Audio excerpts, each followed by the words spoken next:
بسم اللہ الرحمن الرحیم. Brothers and sisters in Islam, do we love the Prophet sallallahu alaihi wasallam? آج میں آپ کے سامنے ایک بڑا امپورٹنٹ سوال رکھنا چاہتا ہوں. وہ یہ کہ ہمیں نبی کریم صلی اللہ علیہ وسلم سے واقعتاً کتنی محبت ہے. میں بات جانتا ہوں کہ جو شخص بھی مسلمان ہے الحمدللہ ثم الحمدللہ ہمیں نبی کریم صلی اللہ علیہ وسلم کے ساتھ ایک نسبت اور ایک ناطہ اور ایک رشتہ تو ضرور ہے. آئیے میں آپ کو آج ایک ایسا واقعہ بتانا چاہتا ہوں کہ جب آپ صلی اللہ علیہ وسلم اس دنیا سے جا رہے تھے تو وہ کس قسم کے حالات اور واقعات تھے. نبی کریم صلی اللہ علیہ وسلم کے اوپر یہ آیات نازل ہوئیں. اذا جاء نصر اللہ والفتح ورأیت الناس يدخلون فی دین اللہ افواجا. اور یہ جب آیات آئیں تو تمام صحابہ بہت خوش ہو گئے. کیوں وہ خوش؟ اس وجہ سے ہوئے کہ ان کو پتہ چل گیا کہ اب اسلام کو فتح حاصل ہو گئی. لیکن ابو بکر صدیق وہ صحابی تھے جو اس موقع پر بھی رو رہے تھے. تو صحابہ نے پوچھا کہ آپ کیوں اس طرح رو رہے ہیں، آپ کیوں اتنا اداس ہیں؟ تو انہیں فرمایا کہ ان آیات کے اندر ایک ایسا میسج ہے ہم لوگوں کے لیے کہ وہ میسج یہ ہے کہ اب نبی کریم صلی اللہ علیہ وسلم کا مشن ختم ہو چکا ہے، اور جو کام اللہ تعالیٰ نے ان کے سپرد کیا تھا اس دین کو پھیلانے کا وہ کام اب ہو چکا ہے. اور چونکہ یہ کام ختم ہو چکا ہے اب نبی کریم صلی اللہ علیہ وسلم کے یہاں سے رخصت ہونے کا وقت قریب آ چکا ہے. ایک اور مقام کے اوپر نبی کریم صلی اللہ علیہ وسلم نے صحابہ سے یہ بات کرتے ہوئے کہا کہ اللہ سبحانہ وتعالیٰ نے اپنے ایک بندے کو ایک چوائس دی، اور چوائس یہ تھی کہ یا تو وہ اپنے رب کے پاس آ جائے یا وہ دنیا میں رہے. تو اس اللہ کے بندے نے اپنے رب کو چن لیا. ابو بکر صدیق نے جب یہ بات بھی سنی تب بھی آپ اس بات پر رو پڑے، کیونکہ آپ کو اس بات کا یقین ہو چکا تھا کہ یہ جس شخص کا ذکر کیا جا رہا ہے وہ نبی کریم صلی اللہ علیہ وسلم خود ہیں. My dear brothers and sisters, آپ صلی اللہ علیہ وسلم اپنے آخری وقتوں میں بہت شدید بیمار ہو گئے، اور ان کی بیماری کا عالم یہاں تک پہنچ گیا کہ آپ نے ابو بکر صدیق کو پھر یہ حکم دیا کہ اب سے نماز آپ پڑھا کریں. آپ اتنے تھک چکے تھے، آپ اتنے بیمار ہو چکے تھے کہ ان کو یعنی اپنے کندھوں کا سہارا دے کر علی بن ابی طالب رضی اللہ عنہ اور عبداللہ بن عباس رضی اللہ عنہ نے اپنے کندھوں کے سہارے یعنی پکڑ کر سیدہ عائشہ کے گھر چھوڑ کر آئے، جہاں پر انہوں نے پھر اپنے آخری وقت گزارے. اور آپ علی بن ابی طالب یہ بات بیان کرتے ہیں کہ اس ٹائم پہ یعنی آپ صلی اللہ علیہ وسلم کو ہم ایسے لے کے گئے کہ ان کے پاؤں جو ہیں وہ زمین کے ساتھ گھسیٹتے ہوئے جا رہے تھے، یعنی ان کے پاس چلنے کی بھی طاقت نہیں تھی. کچھ عرصہ وہ وہاں رہے بیماری کے عالم میں. اس دوران کئی کچھ چیزیں ہوتی رہیں. ان میں سے ایک چیز یہ تھی کہ آپ صلی اللہ علیہ وسلم کے پاس جب آپ اپنے آخری کچھ وقتوں میں تھے تو آپ نے یہ بات لوگوں سے کہی کہ اب میرے جب ان میں تھوڑی سی کچھ ان کے اندر طاقت آئی، تھوڑی سی ہمت پیدا ہوئی، کوئی تقریباً 5 یا 6 دن کے بعد، تو آپ نے کہا کہ میں لوگوں سے کچھ بات کہنا چاہتا ہوں. اور آپ دیکھیں کہ وہ جو ان کا آخری خطبہ تھا، اب یہ وہ خطبہ ہے جو اس میں آخری دفعہ ممبر پہ بیٹھے آپ صلی اللہ علیہ وسلم. اور اس پہ آپ نے کیا فرمایا؟ آپ نے فرمایا کہ اللہ کی لعنت ہو یہود و نصارہ پہ کہ انہوں نے اپنے انبیاء کو اور انبیاء کی جو جگہ ہے فوت ہونے کی، ان کی قبروں کو ایک عبادت کی جگہ بنا دیا. آپ صلی اللہ علیہ وسلم یہ نہیں چاہتے تھے کہ ان کی عبادت کی جائے. انہوں نے یہ بھی کہا کہ میرے بارے میں وہ مت کہنا یا میرے ساتھ وہ سلوک نہ کرنا جو نصارہ نے عیسیٰ بن مریم کے ساتھ کیا تھا. انہوں نے کہا میں کون ہوں؟ عبدہ و رسول ہوں، میں اللہ کا بندہ ہوں اور اس کا رسول ہوں، بس مجھے اتنا ہی جاننا. اپنے آخری ایام میں، اپنی آخری کچھ گھنٹوں میں سیدہ فاطمہ جو ہے وہ آپ صلی اللہ علیہ وسلم کے پاس تشریف لے کے آتی ہیں جب آپ سیدہ عائشہ کے پاس بیٹھے ہوئے تھے، بلکہ لیٹے ہوئے تھے. تو آپ صلی اللہ علیہ وسلم ان کو اپنی طرف اشارہ کر کے بلاتے ہیں، تو سیدہ فاطمہ ان کے قریب آتی ہیں تو وہ ان کے کان میں کچھ بات کہتے ہیں. جب وہ ان کے کان میں بات کہتے ہیں تو سیدہ فاطمہ جو ہیں رضی اللہ عنہ وہ بات سنتے ہی رو پڑتی ہیں. اور پھر آپ دوبارہ ان کو اپنی طرف بلاتے ہیں اور پھر کچھ اور بات کہتے ہیں، اور وہ بات سن کے سیدہ فاطمہ ہنس پڑتی ہیں. تو بعد میں جب سیدہ عائشہ نے ان سے پوچھا کہ یہ آپ نے کیا بات کی تھی آپ صلی اللہ علیہ وسلم نے آپ کے کان میں، تو انہوں نے بتایا کہ جب پہلی دفعہ انہوں نے مجھے اپنی طرف بلایا تو انہوں نے مجھے یہ کہا کہ اب میں اس دنیا سے جانے والا ہوں، میرے اب جانے کا وقت قریب آ چکا ہے. تو انہوں نے کہا کہ ہیں تو وہ اللہ کے نبی ہیں لیکن وہ سیدہ فاطمہ کے والد بھی تھے. تو ان کو اس پہ بہت افسوس ہوا اور وہ رونا شروع ہو گئی. اور پھر کہتی انہوں نے مجھے دوبارہ اپنی طرف بلایا اور کہا کہ تم جنت کی سردار عورتوں میں سے ہو، اور سب سے پہلے میں جس کو ملوں گا جنت میں وہ تم ہو. تو انہوں نے کہا کہ جب میں نے یہ بات سنی تو الحمدللہ مجھے بہت خوشی ہوئی یہ بات سننے سے. سیدہ عائشہ نے آپ صلی اللہ علیہ وسلم نے اس موقع پہ ریکویسٹ کیا سیدہ عائشہ کو کہ مجھے ان کو مسواک دیا جائے، کیونکہ آپ صلی اللہ علیہ وسلم کو اپنے پرسنل ہائیجین کا بھی بہت خیال تھا. اللہ تعالیٰ فرماتے ہیں ان اللہ یحب التوابین و یحب المتطہرین. آپ صلی اللہ علیہ وسلم ابھی دنیا سے رخصت ہونے کو جا رہے ہیں اور وہ کہہ رہے ہیں کہ مجھے مسواک چاہیے، اور وہ مسواک کے ساتھ اپنے دانتوں کو صاف کرتے ہیں، کیونکہ آپ صلی اللہ علیہ وسلم یہ جانتے تھے کہ میں اب اپنے رب سے ملنے جا رہا ہوں. اور چونکہ میں اب اپنے رب سے ملنے جا رہا ہوں تو جس کو ہم کہتے ہیں نا انگلش میں کہ you have to look your best. So the prophet صلی اللہ علیہ وسلم wanted to look his best. تو انہوں نے مسواک اپنے دانتوں کے ساتھ کیا. اور پھر اس کے بعد سیدہ عائشہ کہتی ہیں کہ آپ وسلم کچھ دیر کے لیے خاموش ہو گئے، اور ان کے پاس ایک پانی کا برتن پڑا ہوا تھا جس میں بار بار کچھ دیر کے بعد وہ ہاتھ ڈالتے اور پھر اپنے چہرے کے اوپر ایسے ہاتھ کو ملتے، اور وہ کہتے رہے کہ ہائی یہ سکرات الموت جو ہے یہ واقعی بہت سخت چیز ہے. اور وہ سیدہ عائشہ کی گود میں ایسے لیٹے ہوئے تھے، اور یہ پورا چیز چل رہی ہے، اور سیدہ عائشہ ان کے اوپر یقیناً کوئی دعائیں بھی پڑھ رہی ہوں گی، بہت ساری چیزیں کر رہی ہوں گی، اللہ سے دعائیں مانگ رہی ہوں گی، اور وہ اپنے ہاتھوں کو بار بار کرتے رہے. اور پھر کہتی ہیں کچھ ایسا ہوا کہ آپ کا ہاتھ پھر اچانک سے گر گیا، اور کہتے ہیں کہ جب ان کا ہاتھ گرا تو مجھے احساس ہوا کہ اس موقع پہ ایسا ہوا کہ جیسے ایسا محسوس ہوا کہ جیسے جبریل علیہ السلام کمرے میں داخل ہوئے. اور یہ چونکہ عالم غیب کا ہے تو سیدہ عائشہ کی کامنٹری ہے اس کے اوپر کہ انہوں نے دیکھا کہ یعنی سیدنا جبریل جب آئے ہوں گے تو انہوں نے کیا پوچھا ہوگا. یہ وہ سوال ہے جو کہ انبیاء کے جانے سے پہلے ملائکہ ان سے پوچھتے ہیں، اور یہ پوچھتے ہیں کہ یا رسول اللہ اب آپ کے جانے کا وقت آ گیا، تو کیا اب آپ جانا چاہتے ہیں؟ کیونکہ انبیاء کو اٹھانے سے پہلے ان کی اجازت دی جاتی ہے، کیا میں ملک الموت کو بھیج سکتا ہوں آپ کے پاس؟ تو سیدہ عائشہ بیان کرتی ہیں کہ آپ صلی اللہ علیہ وسلم نے صرف اوپر کی طرف دیکھا اور اللہ تعالیٰ کو پکارتے ہوئے کہا رفیق الاعلیٰ، کہ میں نے اب اپنی چوائس میں کر لیا، اب میں اللہ کے پاس جانا چاہتا ہوں، اپنے دوست کے پاس جانا چاہتا ہوں جو الاعلیٰ ہے. سیدہ عائشہ نے کہا کہ جیسے ہی ان کا ہاتھ گرا تو ایسے لگا جیسے پورے کمرے کے اندر ایک خوشبو کی لہر دوڑ پڑی ہے، پورے کمرے کے اندر. اور اس ٹائم پہ انہوں نے کہا کہ ایسی خوشبو آئی جیسی کہ پہلا کبھی ایکسپیرینس نہیں ہو سکی. اور سلمہ رضی اللہ عنہ جب داخل ہوئی کمرے میں تو انہوں نے آپ صلی اللہ علیہ وسلم کے سینے پر ہاتھ رکھا، ان کا سینہ پسینے سے گیلا ہوا تھا، ان کے سینے پہ ہاتھ رکھا، اور کہتی ہیں کہ اس کے بعد کئی سال گزر گئے، میں نے کتنی دفعہ ہزاروں دفعہ وضو بھی کیا، غسل بھی کیا، لیکن مرتے دم تک میرے ہاتھوں سے وہ خوشبو نہیں گئی. اس موقع کے اوپر سب امہات المؤمنین اور لوگوں نے ان کو بلانا شروع کیا. سیدہ عائشہ نے کہا کہ میرے والد کو بلاؤ، ابو بکر صدیق کو بلاؤ، وہ کہاں ہیں ان کو بلاؤ. سیدہ حفصہ نے کہا کہ عمر بن خطاب کو بلایا جائے. سیدہ فاطمہ نے کہا کہ علی بن ابی طالب کو بلاؤ ان سب کو، ان کو یہاں آنے دو. سب سے پہلے وہاں پہ عمر بن خطاب پہنچے، اور انہوں نے جب دیکھا تو انہوں نے اس بات کو یقین نہیں کیا.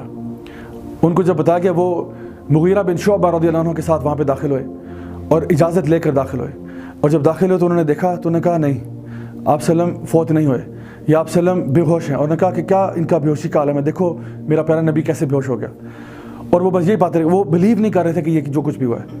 تو جب وہ وہاں سے باہر نکلے تو مغیرہ بن شعبہ نے ان کو یہ کہا کہ نبی کریم صلی اللہ علیہ وسلم فوت ہو چکے ہیں، وہ یہ دنیا چھوڑ کے جا چکے ہیں. عمر بن خطاب اتنے غصے میں آ گئے، ان کا چہرہ سرخ ہو گیا، اور انہوں نے اپنی تلوار باہر نکال لی، اور انہوں نے کہا کہ آج اگر مجھے کسی نے کہا کہ نبی کریم صلی اللہ علیہ وسلم فوت ہو چکے ہیں تو میں اس کا گردن اڑا دوں گا. وہ فوت نہیں ہوئے ہیں. جس طرح موسیٰ علیہ السلام چلے گئے تھے اپنی قوم کو چھوڑ کے 40 دن کے لیے، تو میرے نبی بھی جو ہیں وہ کچھ دیر کے لیے بے ہوش ہوئے ہیں، وہ ہمیں چھوڑ کر نہیں گئے. عمر بن خطاب کی محبت آپ صلی اللہ علیہ وسلم کے لیے اتنی زیادہ تھی کہ وہ آپ اس بات کو بلیو ہی نہیں کر پائے. اور پھر کچھ دیر کے بعد جب ابو بکر صدیق داخل ہوتے ہیں تو انہوں نے دیکھا، اور انہوں نے آپ صلی اللہ علیہ وسلم کو پہلے کہا خلیلی، یہ میرا خلیل ہے، اور پھر انہوں نے کہا رسولی، یہ میرا رسول ہے، کیونکہ آپ ان کے دوست بھی تھے. سب سے پہلے تو ان کے دوست تھے، اور پھر نبوت کے بعد وہ آپ کے رسول بھی تھے. اور آپ صلی اللہ علیہ وسلم ان کے سرانے بیٹھ کر رونا شروع ہو گئے. اور پھر جب انہوں نے اپنی ہمت سنبھالی تو وہ وہاں سے اٹھ کر باہر گئے، اور باہر جاتے ہیں تو انہوں نے دیکھا کہ ایک افراتفری پورا مدینہ میں لوگ رو رہے ہیں، اور ادھر عمر بن خطاب جو ہے وہ ایک جلال کی کیفیت میں، وہ کہہ رہے ہیں کوئی ایسا نہ کہے میرے سامنے کہ آپ صلی اللہ علیہ وسلم فوت ہو چکے ہیں، کوئی ایسی بات نہ کہے، جو کہے گا میں اس کی گردن کاٹ دوں گا. ابو بکر صدیق نے عمر بن خطاب کے کندھے پر ہاتھ رکھا اور کہا بیٹھ جاؤ عمر، بیٹھ جاؤ. اور عمر بن خطاب ایک طرف سائڈ پہ ہو گئے.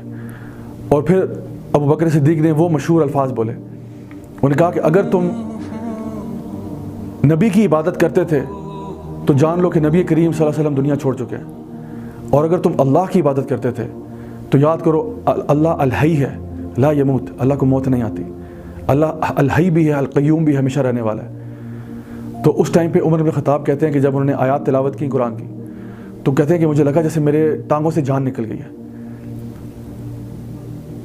عثمان بن عفان کہتے ہیں مجھ سے چلا نہیں جا رہا تھا اس دن جب میں نے یہ خبر سنی ہے، مجھ سے پراپرلی چلا نہیں جا رہا تھا. علی بن ابی طالب کے منہ سے الفاظ نہیں نکل رہے تھے، وہ ان کو سمجھ نہیں آتی اب میں بولوں کیا اس کے بعد، اب کہنے کے لیے رہ کیا گیا. تو ان کا منہ بند ہو گیا، ان کی زبان بند ہو گئی. یہ وہ کیفیت تھی صحابہ کے بیچ میں کہ ان کا محبت کتنی زیادہ تھی. اس کے بعد ظہر کی اذان کا وقت ہوا تو سیدنا بلال رضی اللہ عنہ کو کہا گیا کہ آپ جا کے اذان دیں. آپ گئے اذان دینے کے لیے، اللہ اکبر اللہ اکبر اللہ اکبر اللہ اکبر اشہد ان لا الہ الا اللہ اشہد ان لا الہ الا اللہ اشہد ان محمد. آگے محمد نہیں بول سکے. ایک دفعہ ٹرائی کیا, 2 دفعہ ٹرائی کیا, آنسو جاری ہو چکے, رو رو کے اپنی حالت بری کر لی. اتنی دیر میں ابو بکر صدیق آئے اور انہوں نے باقی کی اذان مکمل کی. مائی ڈیئر برادرز اینڈ سسٹرز, یہ وہ دن ہے کہ جس کے بعد سیدنا بلال اذان نہیں دے پائے, وہ اس کے بعد اذان نہیں دے پائے. اور پھر کچھ دنوں کے بعد جب یہ پتہ چل گیا کہ اب جو ہے نا نئے خلیفہ ابو بکر صدیق ہیں رضی اللہ عنہ, تو وہ ان کے پاس گئے اور انہوں نے کہا کہ امیر المومنین مجھے اجازت دیں, میں مدینہ چھوڑنا چاہتا ہوں, میں مدینہ میں نہیں رہنا چاہتا. ابو بکر صدیق نے کہا کہ نہیں, آپ نبی کے مؤذن ہیں, آپ نہیں جا سکتے, آپ ہمیں چھوڑ کے نہیں جا سکتے. انہوں نے کہا میں یہاں اذان بھی نہیں دے سکتا. اور انہوں نے کہا کہ میں جانا چاہتا ہوں, مجھے بس جہاد فی سبیل اللہ پہ جانے دیں, میں کسی جنگ کے لیے لوگوں کے یعنی جو ہے نا ہمارے دین کے لیے خدمت کے لیے کچھ کرنا چاہتا ہوں, مجھے بس جانے دیں. ابو بکر صدیق نے کہا نہیں آپ نہیں جا سکتے. انہوں نے کہا وہ جو ہے نا امیر المومنین میری ایک بات کا جواب دے دیں, آپ نے مجھے رہا کیا تھا, آپ نے مجھے رہا کرا تھا جب میں غلام تھا, اگر آپ نے مجھے رہا اپنی ذات کے لیے کیا تھا تو مجھے بے شک یہاں پہ رکھ لیں, لیکن اگر آپ نے مجھے رہا اللہ کے لیے کیا تھا تو خدا کی قسم مجھے جانے دیں, میں اب مدینہ میں مزید نہیں رہ سکتا. یہ سیدنا بلال کی محبت تھی نبی کریم صلی اللہ علیہ وسلم کے لیے. ان کے لیے برداشت کرنا پاسبل نہیں تھا, کیونکہ یہ نبی کے وہ مؤذن تھے جو اذان دینے سے پہلے ہمیشہ آپ صلی اللہ علیہ وسلم کی حجرے کی طرف دیکھا کرتے تھے. اور اشہد ان محمد رسول اللہ کے اوپر یہ عام روایت تھی, یہ عام معمول تھا کہ آپ صلی اللہ علیہ وسلم اپنے کمرے سے باہر نکلا کرتے تھے تو وہ ان کو دیکھتے, اور یہ وہ صحابی تھے جو کم از کم دن میں 5 مرتبہ نبی کریم صلی اللہ علیہ وسلم کو ضرور دیکھتے تھے. تو آپ سے برداشت نہیں ہوا کہ اب میں اذان دوں اور مجھے میرے پیارے حبیب نظر نہ آئے صلی اللہ علیہ وسلم. تو وہ مدینہ چھوڑ کے چلے گئے.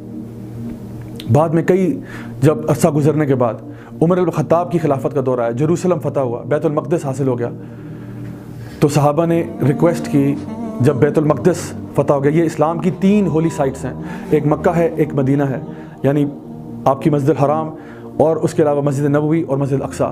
جب مسجد الاقصیٰ فتح ہو گئی اور مسلمانوں کے ہاتھ آ گئی تو عمر بن الخطاب نے اسپیشل ریکویسٹ کے اوپر, تمام صحابہ موجود تھے, اسپیشل ریکویسٹ کے اوپر سیدنا بلال سے کہا کہ آج اس بیت المقدس میں اذان آپ دیں گے. سیدنا بلال نے پہلے تو بہت انکار کیا کہ نہیں میں اذان نہیں دینا چاہتا, اور پھر وہ یہ بات مان گئے اور انہوں نے اذان دی. اور روایات میں آتا ہے کہ تمام صحابہ رو رہے تھے, اور کہتے ہیں اتنا رو رہے تھے کہ ان کی داڑیاں آنسوؤں سے بھیگ چکی تھی, کیونکہ ان کو ایسا لگا جیسے سیدنا بلال نے اذان دی تو جیسے نبی کریم صلی اللہ علیہ وسلم کی یاد واپس آ گئی. سیدنا بلال یہ اذان دینے کے بعد, اور یاد رکھیں یہ وہ صحابی ہیں آپ صلی اللہ علیہ وسلم کے جو کہ جن کا ریکارڈ ہے اور کسی کے پاس یہ اعزاز نہیں ہے, جس نے بیت اللہ میں, مسجد الحرام میں, مسجد نبوی میں اور مسجد الاقصیٰ میں سب سے پہلے دفعہ اذان دی. یہ کسی اور کو یہ اعزاز حاصل نہیں ہے. تینوں مساجد کے اندر جو 3 ہولیسٹ سائٹس ہیں اسلام کی, تینوں میں انہوں نے اذان دی. سیدنا بلال نے مسجد الاقصیٰ میں اذان دینے کے بعد وہ ڈماسکس چلے گئے اور وہاں پہ کچھ عرصہ رہے, کچھ ٹائم گزر گیا. تو ایک دن ان کو نبی کریم صلی اللہ علیہ وسلم رات کو خواب میں آئے. تو سیدنا بلال کو نبی صلی اللہ علیہ وسلم خواب میں آتے ہیں اور یہ کہتے ہیں کہ بلال بہت عرصہ ہو گیا تو مدینہ نہیں آئے, کیا ناراض ہو میرے سے؟ سیدنا بلال صبح اٹھتے ہیں, نہ آگے دیکھتے ہیں نہ پیچھے دیکھتے ہیں, اور سیدھا مدینہ کی طرف نکل جاتے ہیں. جب مدینہ پہنچتے ہیں تو بس روضہ رسول پہ پہنچ جاتے ہیں, وہاں بیٹھتے ہیں, روتے بھی ہیں, دعا بھی کرتے ہیں آپ صلی اللہ علیہ وسلم کے لیے, اور کہتے ہیں یا رسول اللہ میں کبھی بھی آپ کو نہیں بھولا, اور میں اب بھی جب آپ سے دور تھا تب بھی درود و سلام بھیجتا تھا. اس موقع کے اوپر سیدنا حسن اور حسین رضی اللہ عنہما وہاں داخل ہوتے ہیں, کیونکہ سیدنا بلال کسی کو بتا کر نہیں آئے تھے کہ میں آ رہا ہوں, مدینہ آ رہا ہوں, سب تیار ہو جاؤ, کسی کو بتا کر نہیں آئے تھے. وہ خود ہی اکیلے سے نکل آئے, صبح اٹھے اور نکل پڑے, اکیلے پہنچ گئے, روضہ رسول پہ بیٹھے ہوئے ہیں اور وہاں بیٹھے ہوئے ہیں اور رو رہے ہیں اور آپ سلم کو یاد کر رہے ہیں. تو یہ نواسہ رسول آئے اور انہوں نے آپ کو سیدنا بلال کو ریکویسٹ کیا کہ ہم آپ سے ریکویسٹ کرتے ہیں کہ آج اذان آپ دیں گے. سیدنا بلال نے پہلے تو تھوڑا سا انکار کیا, لیکن جب دیکھا کہ یہ نواسہ رسول ہیں اور اتنا زیادہ انسسٹ کر رہے ہیں تو انہوں نے کہا ٹھیک ہے. اور آپ یقین کریں جب انہوں نے اذان دی تو روایات میں آتا ہے کہ پورا مدینہ اس دن رو رہا تھا. لوگ اپنے گھروں سے باہر نکل آئے. کس لیے؟ کہ ان کو لگا کہ شاید ایک لمحے کے لیے نبی کریم صلی اللہ علیہ وسلم واپس آ گئے. My dear brothers and sisters, میں نے آپ سے شروع میں سوال پوچھا تھا کہ ہمیں نبی سے محبت کتنی ہے. اگر ہمیں واقعی نبی سے محبت ہے تو اللہ سبحانہ تعالیٰ قرآن میں فرماتے ہیں قل ان کنتم تحبون اللہ فاتبعونی, کہ کہہ دو کہ اگر یہ اللہ سے محبت کرتے ہیں تو ان کو نبی کی اطاعت کرنی ہوگی. یحببکم اللہ ویغفر لکم ذنوبکم, اللہ تم سے محبت کرے گا اور تمہارے گناہوں کو معاف کر دے گا. My dear brothers and sisters, ہم سب یہ مانتے ہیں کہ ہم نبی سے محبت کرتے ہیں, لیکن کیا ہم نبی کے طریقے پر عمل کرتے ہیں؟ کیا ہم ان کے وے آف لائف کو اڈاپٹ کرتے ہیں؟ کیا ہم ان کی طرح بننا چاہتے ہیں؟ کیا ہم یہ بات دل سے مانتے ہیں کہ رضیت باللہ ربا وبالاسلام دینا وبمحمد صلی اللہ علیہ وسلم نبیہ, اللہ میں راضی ہوں اللہ میرا رب ہے, میں راضی ہوں کہ اسلام میرا دین ہے, اور میں راضی ہوں کہ نبی کریم صلی اللہ علیہ وسلم میرے نبی ہیں اور میرے رول ماڈل ہیں. اگر یہ بات آپ مانتے ہیں الحمدللہ, اور اگر نہیں تو ابھی بھی ہمارے پاس وقت ہے. آئیے آج یہ پرومس کریں انشاءاللہ کہ ہم نبی کریم صلی اللہ علیہ وسلم کی طرح بننا چاہتے ہیں, ہم ان کے وے آف لائف کی طرح ہم بھی اپنی لائف گزارنا چاہتے ہیں, ہم بھی ان سے اس لیول کی محبت کرنا چاہتے ہیں جیسے ان کے کمپینینز کیا کرتے تھے. کیونکہ آپ صلی اللہ علیہ وسلم نے یقین کریں, واللہ انہوں نے بشارت دی تھی کہ ایک وقت آئے گا آخری زمانے میں کہ جب میرے بھائی آئیں گے اور وہ مجھ سے محبت کرتے ہوں گے حالانکہ انہوں نے مجھے کبھی دیکھا نہیں, وہ میری بات پر عمل کرتے ہوں گے حالانکہ انہوں نے میری بات میرے منہ سے تو نہیں سنی, ان کے پاس تو روایات ہی پہنچی. تو آج فیصلہ کریں انشاءاللہ اللہ تعالیٰ مجھے بھی اور آپ سب کو بھی انشاءاللہ توفیق دے کہ ہم لوگ نبی کریم صلی اللہ علیہ وسلم کے طریقے کے اوپر صحیح طریقے سے چل سکیں انشاءاللہ.